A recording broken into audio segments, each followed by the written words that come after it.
செங்கல்பட்டு மாவட்டம் மதுராந்தகம் அருகே பேருந்தின் படிக்கட்டில் தொங்கியவாறு பயணம் செய்த 3 பேர் உயிரிழப்பு ஏற்பட்டிருக்கிறது. இதுகுறித்தான முழுமையான விவரங்களோடு எமது செய்தியாளர் நரசிம்மன் இணைப்பில் இருக்கிறார். வணக்கம் நரசிம்மன், இந்த விபத்திற்கான காரணம் என்ன? இந்த விபத்து காரணமாக அங்கு போக்குவரத்து எவ்வாறு பாதிக்கப்பட்டிருக்கிறது? கள நிலவரங்கள் என்ன? வணக்கம் பத்மநாபன். செங்கல்பட்டு மாவட்டம் மதுராந்தகம் அடுத்த ராமாபுரம் மோகல்வாடி கிராமத்தை சேர்ந்த மாணவர்கள் வந்து மோனேஷ், கமலேஷ் இவங்க 2 பேரும் வந்து மதுராந்தகம் அருகே உள்ள வந்து தனியார் கல்லூரியில வந்து பயின்று வருகின்றனர்.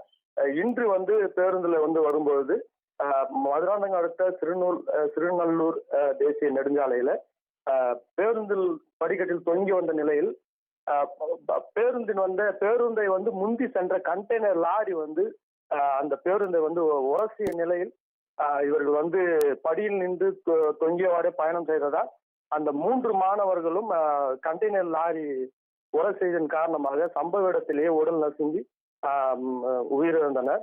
மேலும் 3க்கும் மேற்பட்ட மாணவர்கள் பலத்த காயத்துடன் மதுராந்தகம் அங்கு அருகில் இருந்த பேருந்தில் இருந்த பொதுமக்கள் வந்து அவர்களை மீட்டு மதுராந்தகம் அரசு மருத்துவமனையில் வந்து சிகிச்சை பெற்று வருகின்றனர்.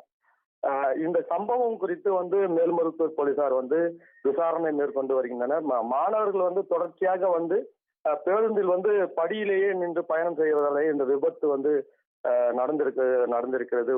உள்ளே சென்று அமர்ந்திருந்தால் இந்த இந்த 3 உயிர்கள் வந்து போயிருக்க வாய்ப்பு இல்லை என்று வந்து கூறுகின்றனர்.